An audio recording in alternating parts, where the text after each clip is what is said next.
Okay, I think we're going to start.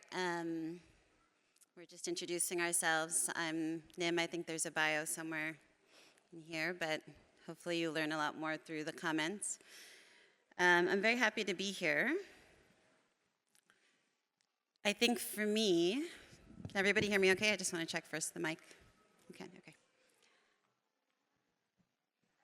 For me, like the method of much of Yoko Ono's work, my presence here seems at first kind of a strange combination. You have a woman whose life's work was an appeal to peace, and my own dedication to understanding why women chose violence. I'm Tamil Sri Lanka, and I work primarily with women and the Tamil Tigers in Sri Lanka. In fact, to many, my work itself is an exercise in contradiction. Inside these kind of limited imaginations, women in violence don't occupy the same space. I was sitting at my desk to write this, and I noticed this tiny blue book called Dreams Can Come True, with a dangling bookmark weighted by a gold star. You know those little books in Hallmark they used to sell that have all these. My amma and appa, my mother and father, had inscribed the little collection of somewhat trite quotes on dreaming to me in 1998 on my 18th birthday. Next to my desk, the book sat atop the memoir of the late Captain Thammalini, who was the first leader of the women in the Tamil Tigers in Sri Lanka. In 1998, her sister was martyred in the struggle. At 19 years old, Thammalini joined the movement. So this coupling of these two texts was perhaps simply the result of toddler feng shui, which is the organizing principle of my house these days. But Ono's work takes very seriously the idea of object placement. One of the ways in which she, as Helen Mosworth notes, casts the observer into intense self-doubt to question the almighty confidence of the ego. What appears to be the problematic proximity of two objects, ideas or ideologies, actually forces us to excavate for a connection between the two. It creates discomfort, these two things together. I was recently working with a group of young Palestinian activists in South Africa, and one of them asked, how do I find my political voice? Where do I start? Where do I begin? And I said it begins with discomfort. It just begins with marking that discomfort. So as I was sifting through Yoko Ono's incredible lifetime of work, I had to start to understand what my own discomfort was with Yoko Ono's work. And I realized it was with this sensation, this repetitive sensation that comes up throughout Yoko Ono's work, of floating. There is a kind of wishes and dreams and visions that are scattered in the whims of the wind. That was where my discomfort was located, in this floating. So as this equal parts artist, activist, political pragmatist, it's always been my sense that what is left untethered by the dispossessed can be captured by agendas of dominance. And this is a sort of guiding principle for me, so and it moves throughout this piece. What's left untethered by the dispossessed can be captured by agendas of dominance. The ideals that actually hover in this tiny little blue book of dreams must, to me, in fact, be tethered and anchored to the imaginative terrain that is cleared in these battlefield memoirs of Thammalini's. Many of you know Yoko Ono's work, Grapefruit, that sets forward a set of instructions for us. I think Yoko Ono and I may set forward a different set of instructions, but we have the same end goal. Ono believes that peace is best approached through the flowering of individual consciousness. In a new essay that I'm working on called The Female Fighter's Syllabus, I've begun looking for the early seeds of consciousness. How was consciousness contoured?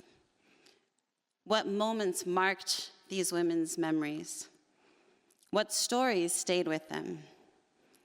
How did readings from Socrates alongside Maxim Gorky, a Russian novelist, incite inquiry for them?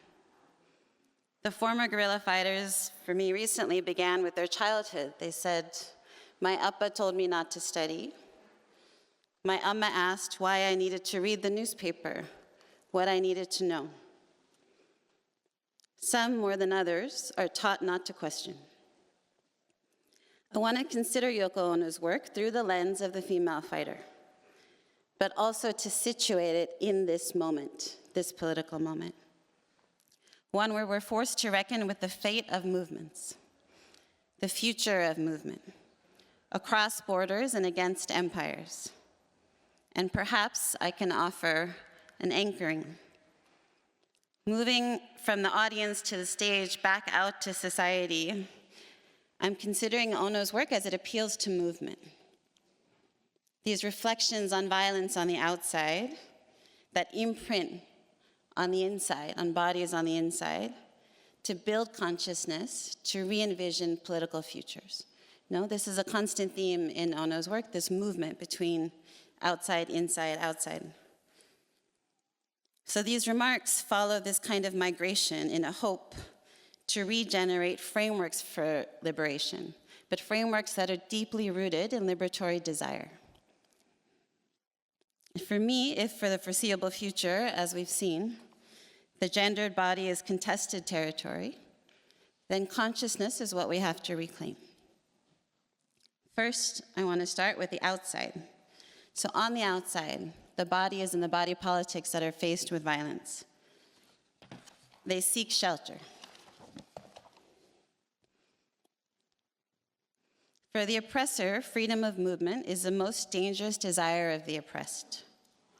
When faced with imminent violence, a vulnerable body or body politic will seek protection. In 1945, Yoko Ono's mother and brother spent the night in a bomb shelter under their garden. Erected with only the materials of deconstructed trees, her hometown was easily incinerated. Displaced to a farming village, she lay on her back with her brother, asking him to look through the roof slats and imagine. My amma remembers doing the same with her brothers through tin sheets in Jaffna's paddy fields. Escaping enslavement in America, Harriet Jacobs recalls the feeling of freedom in her attic prison when she got a glimpse of the stars through carefully laid shingles. When I work with young activists here in America, I ask if they are addressing structural violence. They almost always nod vigorously. The knowledge of the term itself is a certificate of activist authenticity. I ask if they can sketch some of these structures. Their request usually falls flat. Amidst the movement and all of this moving, in Ono's work, there's also strength and stillness. We see here today the tree, the tree that's in the main hall. A structure upholding the natural order that provides cover. And I wanted to take this very seriously, how she uses the tree. They are also early targets of enemy ire. The kind of botanical disemboweling of homelands creates these indentations of injury where the soil mimics patterns of resistance, bubbling up in irritation and burrowing beneath for protection. In Tamil territories in Sri Lanka, the palmyra was the giving tree for survival. 2 million palmyras have been shelled or stripped. Bloodied beaches left pockmarked by their decapitated crowns. Ono says, "I really don't know what destruction means and what it does to you, except that there are many quiet destructions that are taking place. That, I think, is the true destruction." A few years after Ono was displaced in Japan, Lebanese writer Mary Turfa's grandfather was displaced from Palestine to Lebanon. This week in the Los Angeles Review of Books, she writes, "My parents' house was struck 3 times. It came with a piece of land my family had purchased for its banana trees. A few weeks ago, my grandfather asked if I had wanted to see what their bombs had done to our banana trees. We stopped at a crater whose exact size was hard to make out in the dusk, but it was many trees too deep. At the very edges of the hole, tree leaves were scorched, their exposed roots outlining a circumference through the dirt.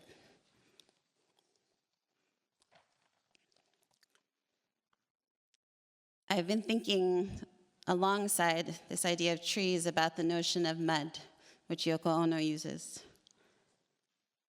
What mud does, how it anchors us. So mud resurrects.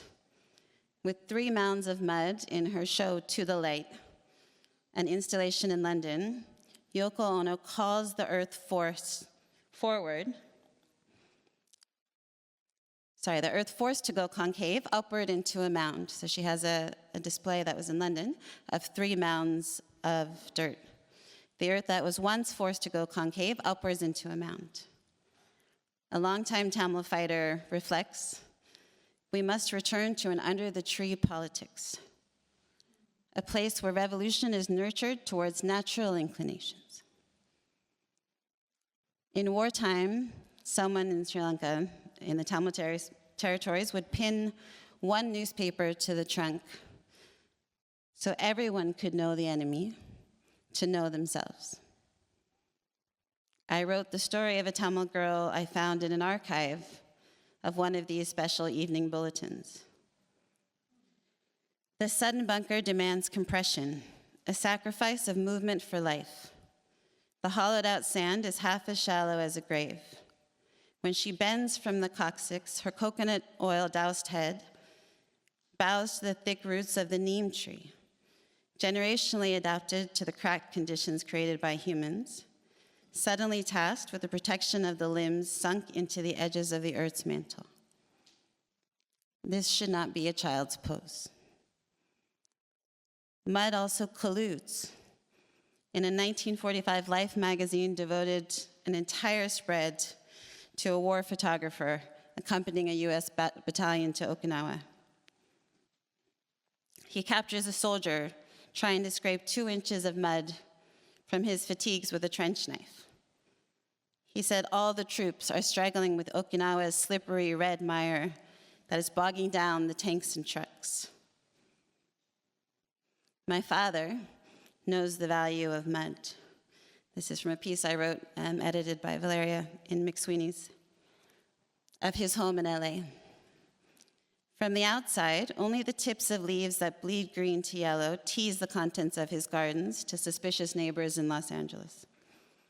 Twice displaced, the peaking banana tree is in the far corner is his centerpiece. He doesn't speak of back home very often. The land there was never his birthright. He does speak often of the stolen homes in Palestine. The subject for him releases a sublimated rage, a referred pain radiating west, settling in another landless body.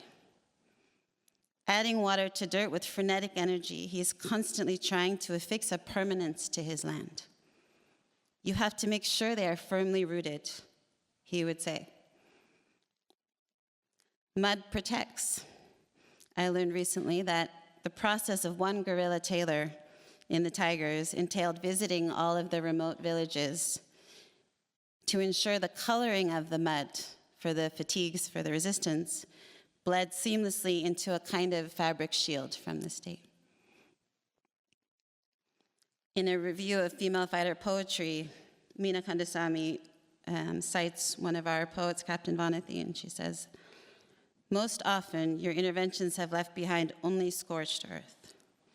That the fighter has this telescopic view that's counterbalanced by an investment in the micro-political. One of the Maoist fighters asks, people only saw the tree fall. Who saw the nest of a little bird fall? And I think mud reminds. Last year I watched as thousands of people filed into a once cemetery razed to the ground by the military. Defying a cyclone, Tamil women gather to honor sacrifice for the struggle. The storm has muddied the space between past and present commitments to freedom. It swallows slippers and attaches itself, hardening on the borders of saris. to the rightful owners of the land. Yoko's work also asks us to consider these conditions outside, the storm, the violence, everything outside. How does the violence of space settle in the body? How does it push consciousness to grow? In Syracuse in 1987, Yoko Ono's display of half an armchair featured a sliced armchair inside a room of household furniture cut in half. In recent weeks, we have seen images of Palestinian women sitting in armchairs anchored in rubble. Structures demolished, body exposed, consciousness intact. In her first striptease show in 1966, Ono is wearing one of her nicer dresses. Here, it is Ono that remains still. The audience is invited on stage to cut the fabric. It reminded me of Dolores Durante's, "You spoke your first truth. Stripped of itself, it obeyed. Structure orders." It also led me to think about my new book, which is on occupation and the body. And here, the body is not some notion of an individual spiritual vessel severed from a body politic. Here, the body is architecture, a system defined by structure, temporarily paralyzed by violence enacted upon it, mobilized by deep cuts into movement. The book actually moves through 5 acts of violence that can each be repurposed as revolution. One is called Stripped, or the colonial gaze. So like the power that's pulled from terms like empowerment, gendered bodies are stripped of their political parts. Dismembered well before the phosphorus-covered pieces are pulled from the rubble. Nina Berman has a beautiful piece where she writes the stark contrast between 2 cover images addressing sexual violence on Time magazine. In one, a young Sudanese woman stands erect and semi-naked, her back straight in profile view, her pregnant belly is fully outstretched. The other, a protective photo of a singular red sign that reads "Stop Sexual Assault," overlaying an article to address rape on college campuses in America. In only one, she is stripped. In contemporary visual culture, images of violence frame the shape that gendered bodies must fit into for the agendas of occupation. They are sexualized to minimize consciousness and victimized to serve supremacy, and politicized when they threaten it.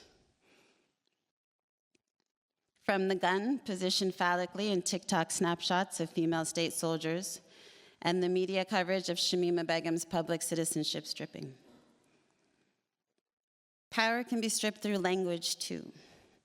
And this may be perhaps the biggest distance between myself and Ms. Yoko Ono, but power can be stripped through the language of peace.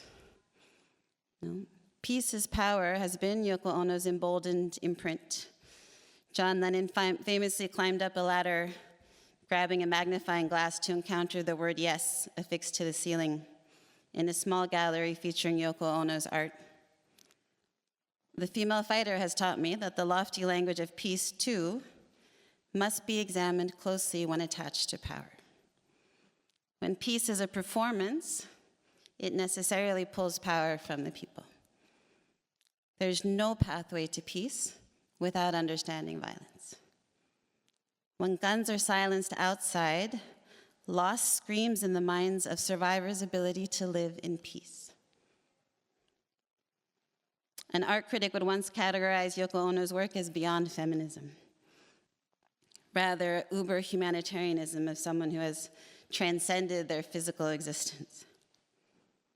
Ono herself said, "Imagine your body spreading rapidly over the world like thin tissue." I think of the term feminism much like this. Spread too thin to hold meaning, ripping at the center before it can cover the margins.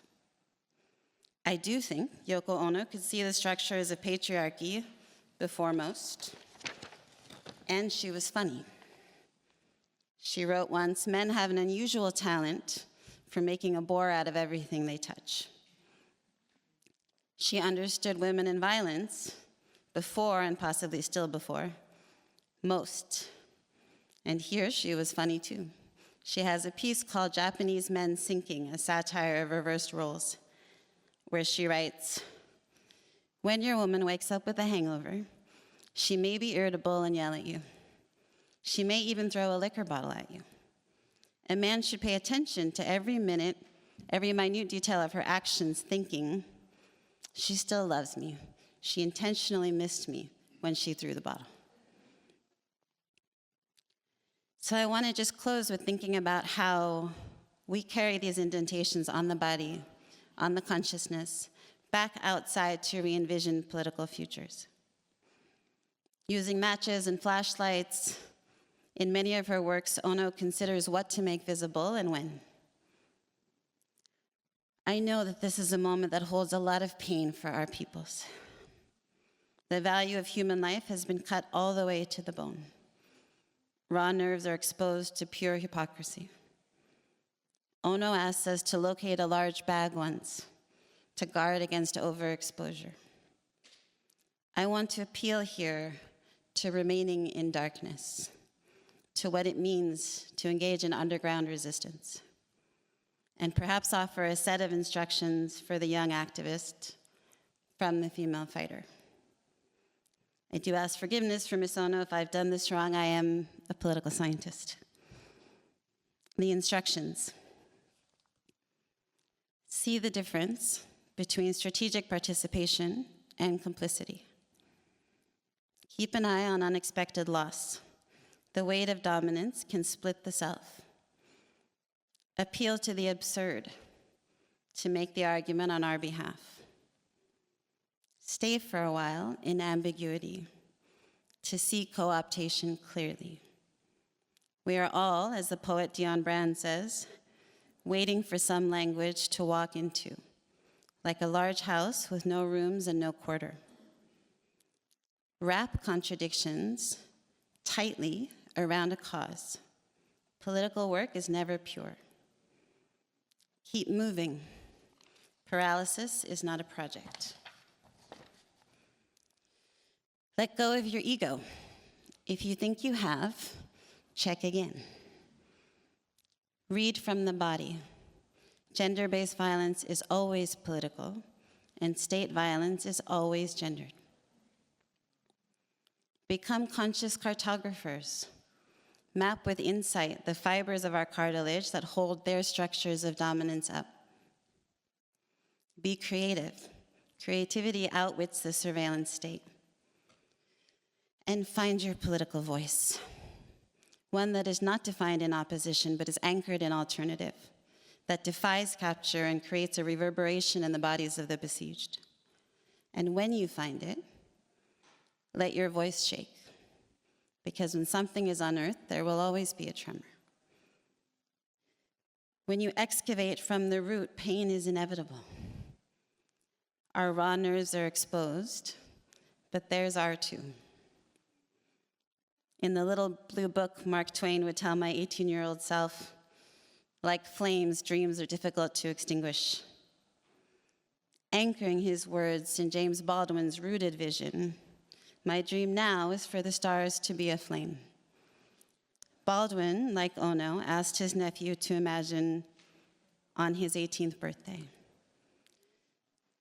Try to imagine how you would feel if you woke up one morning to find the sun shining but the stars all aflame. Any upheaval in the universe is terrifying because it so profoundly attacks one's own sense of reality. Thank you.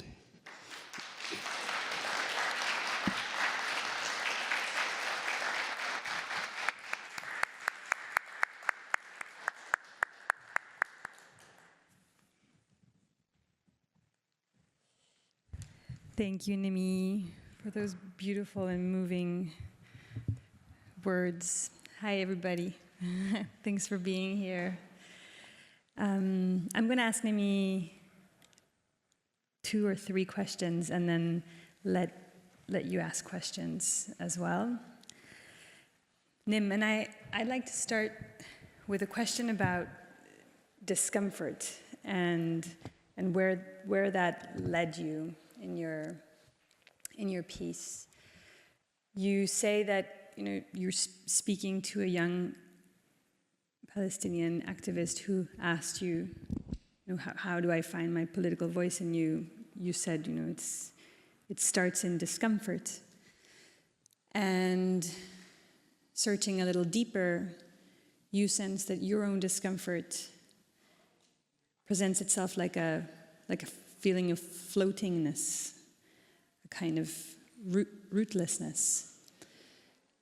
And you come from within a community that is not rootless, but was deracinated, that was pushed out of their own land through genocide and persecution. In a very different way, I think of a large generation of Latin American writers before my generation who all wrote from exile because of the dictatorships in the Southern Cone in Argentina, Brazil, Uruguay. And that generation of writers in Latin America reconstructed Latin America in the imaginary from a space of extraterritoriality. They were not in their places of origin, but they constructed the idea of Latin America that I think still today lives in us, from that space of deracination. And so I'm curious to ask you about the role that writing within a community that is extraterritorial and has been deracinated plays in you, how you think of the role of writing within that community. Yeah, I think, first when you're reconstructing something in an imaginary, there's so many competing imaginaries, no? So I think that sometimes, it was reconstructing, and this is where I see my kind of role in the struggle, is that I'm not going to be there, I'm not going to be a guerrilla fighter, no? But I can speak to multiple imaginaries of the West and also the Tamil community, right? And, part of the work that I want, especially younger activists, to be doing is what I spoke about, these excavating of the roots, right? Because even the cultural ties that form across diasporic communities, those themselves are kind of limited pathways for knowledge of your own history and your own struggle, right? So where I was offered Bharatanatyam dancing and Carnatic singing and all of the cultural elements of what it was to be a Tamil woman, which come with its own set of constraints, the political education of what the Tamil woman had accomplished in terms of liberation on the island was not a part of that, And so I think, in this bid to excavate for roots, particularly amongst young people, I find there is a lot of I am, therefore I am oppressed, But the deeper you get into your own roots, it's I am Tamil, but I come from, as Mariam Kaba says, the legacies of we exist in a lineage of thinking. Mm-hmm. I come from roots of incredibly thoughtful liberation. Mm-hmm. So I'm not I am, therefore I'm oppressed, but the Tamil struggle rethought wedding in ways, or the wedding between a man and a woman, and how it constrains and how it can be opened up before people in the West did.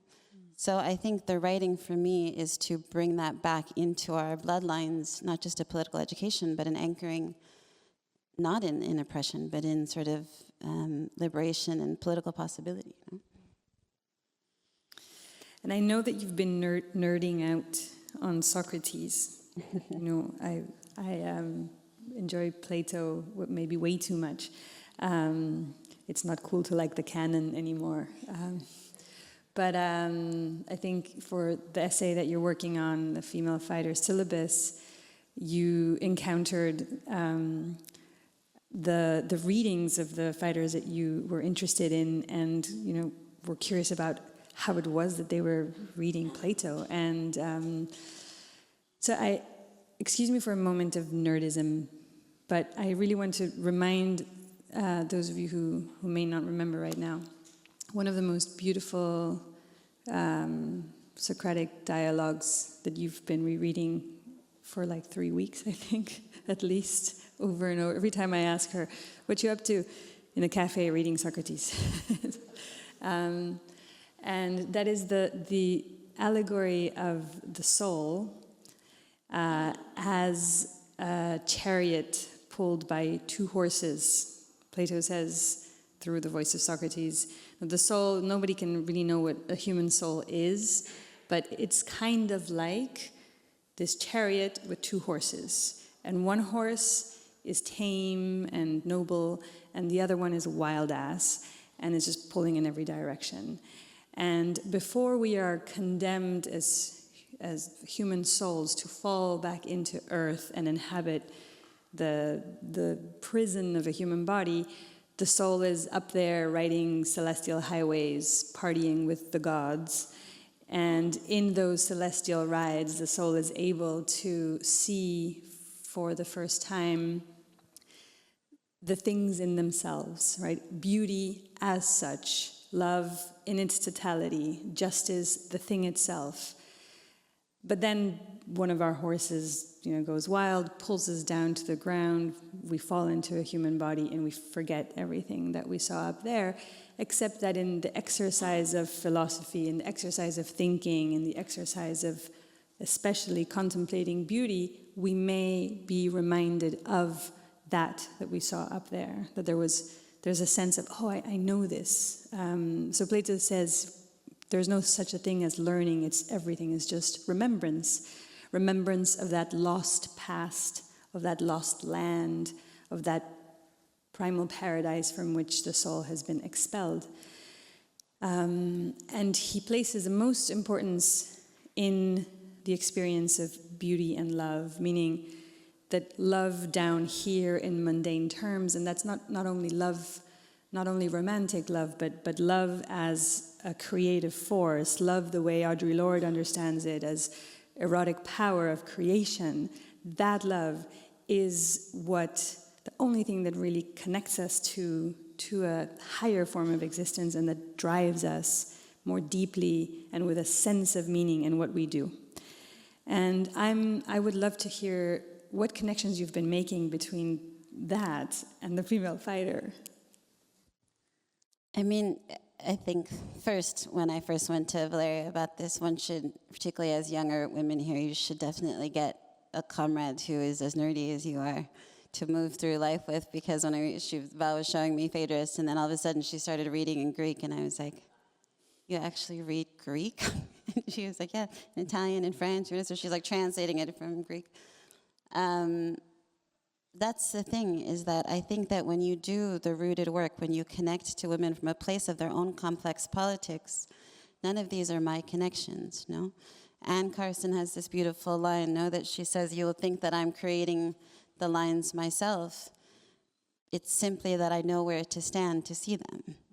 No? So in interviewing the female fighters over a couple of 4, 5, 6 interviews, initially I thought I was looking for novels. I thought I was looking for what shaped their idea, right? Because if you have the men who are giving access to political education and the books and political conversation, and the women who are not given that, then the desire for political life becomes what drives them to build consciousness, right? But it's entirely outside of any structure. So they're not learning the Westphalian state, they're not learning to appeal to the West, they're not learning any of this. Actually, the political future should come from the imaginations that were formed through their own curiosity on this, right? And 3 or 4 of them mentioned Socrates, and then it was Periyar, who's a philosopher on secularism and the Dalit state question in India, and then they mentioned the leader of the struggle, but they didn't mention him as a guerrilla leader. They mentioned him as a philosopher, right? And so this then is a connection that I have to follow to understand where is this coming from, right? And you go back to which Socrates did they read? How did they read Socrates? No, and it turns out all of these things, what Valeria is talking about, are also what appealed to me about the female fighter, in that it always felt to me like they could see liberation, maybe not attain it, maybe not get there, but they could see like the outline of it in a way that the rest of us could not, on gender, on society, on all of that, right? And so maybe they didn't pull from Socrates exactly what he said, but they understood the lineage of what it means to engage in violence for obligation or duty as opposed to for individual revenge. Not to be afraid of death is what they would tell me, like Socrates said, you shouldn't be afraid of death, that you should have courage. No, and that he taught them to to exist in constant inquiry, to be questioning, right? Which in itself for them would have been a very important thing in the Tamil community, you know? And this is where also going back to the writing and the strategic ability of sort of creativity to outwit the surveillance state. Imagine, you know, going out to the US policy world and saying, well, I think you should consider the leader of a guerrilla struggle like Socrates. Imagine, no, like what that would do, especially in terms of how people would receive it. They would shut down immediately. But in going through this work and reading more, then I was going back to old PhD stuff on Socratic dialogue. And I thought, okay, so maybe I'm not saying anything, maybe I'm just asking a series of questions, you know, that allow you to come to this yourself, which is what we're supposed to do, right? That is how you unearth these assumptions in people's minds on gender, on violence. Thank you. A quick question.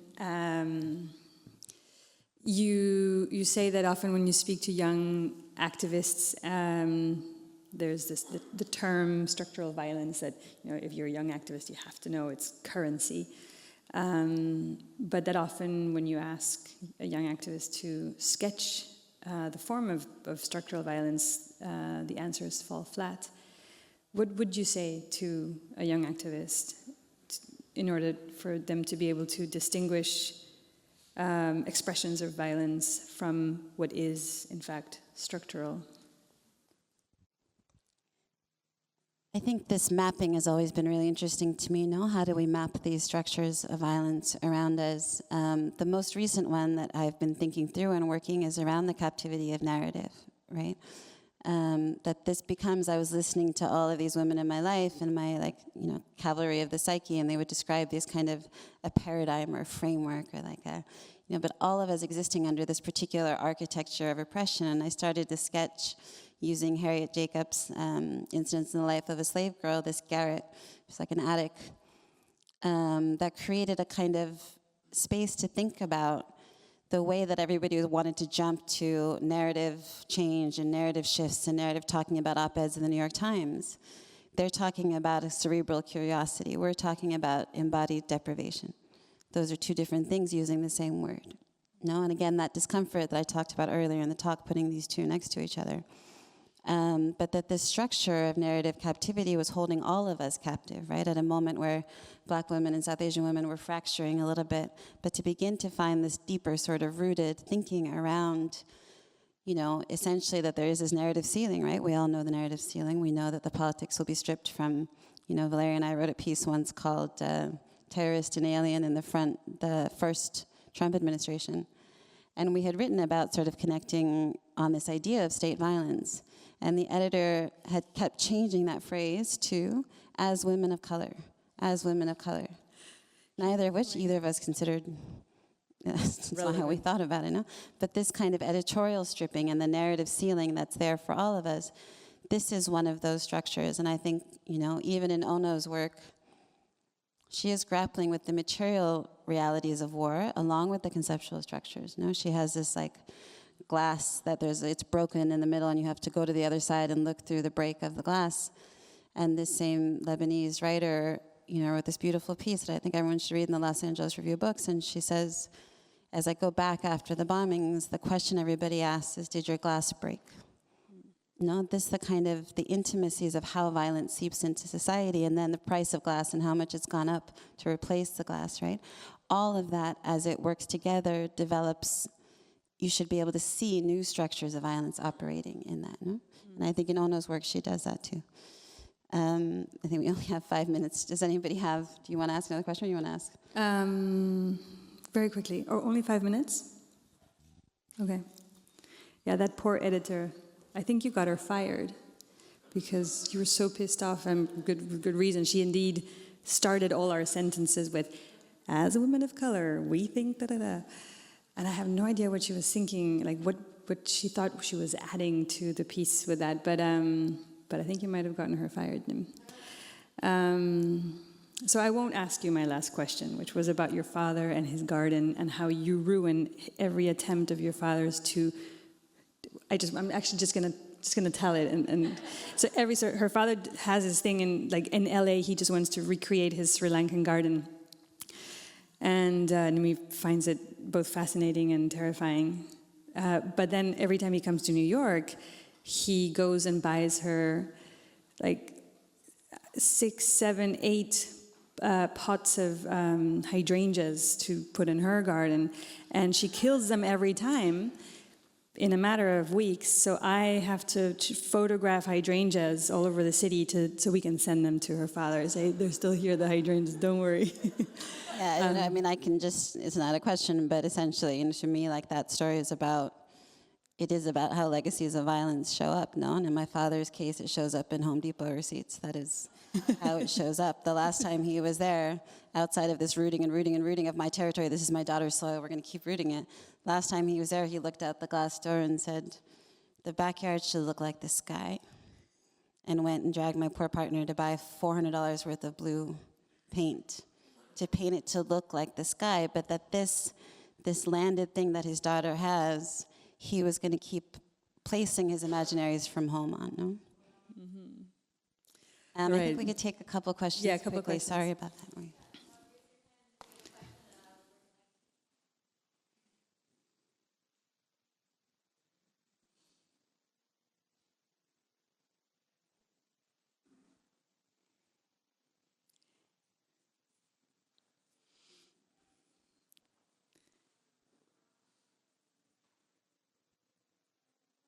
You can ask about hydrangeas. She knows a lot about them. Yeah.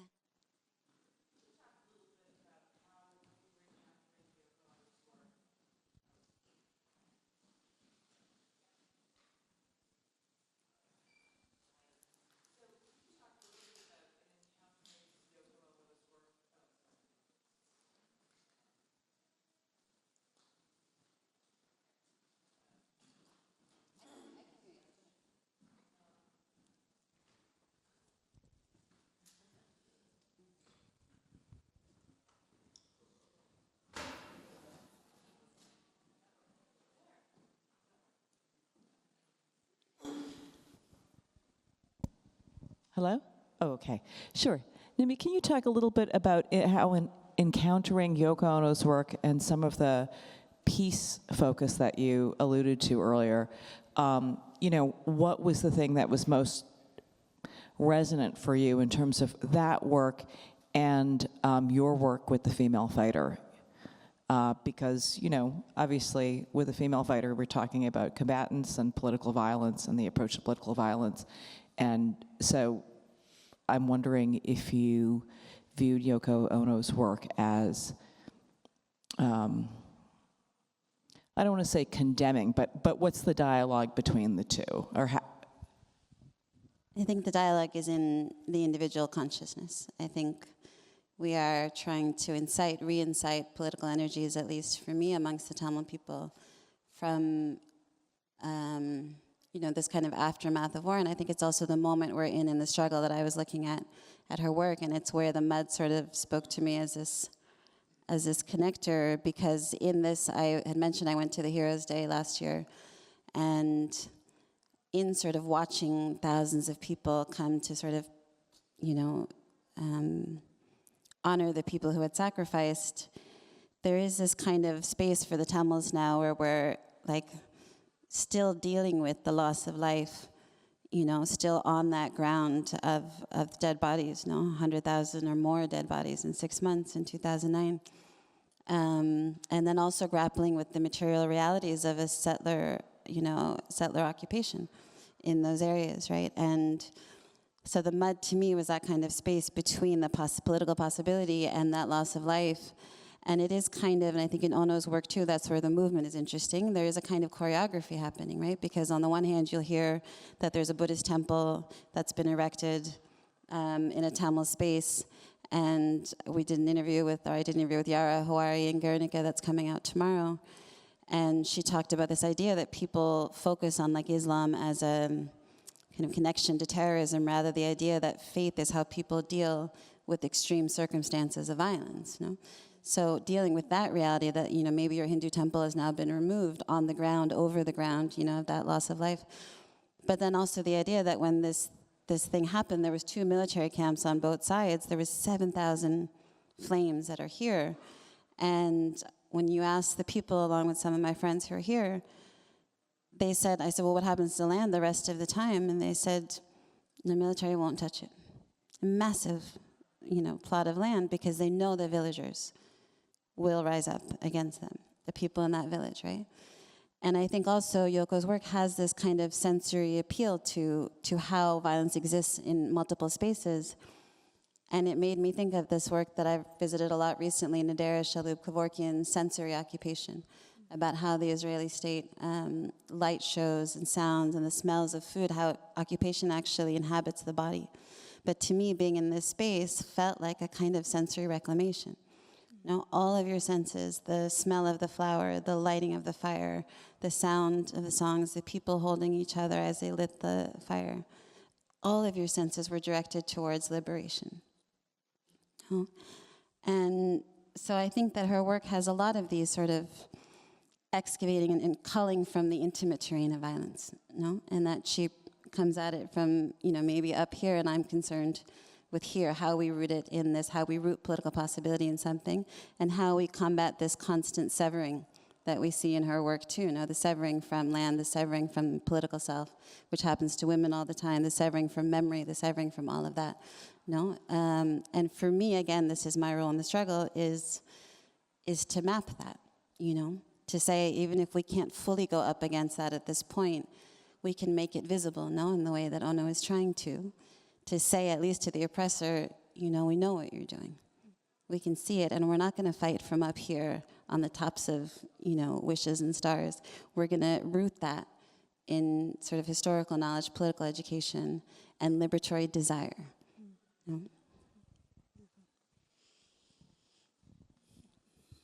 Well, thank you very much. Thank you, Nimmi.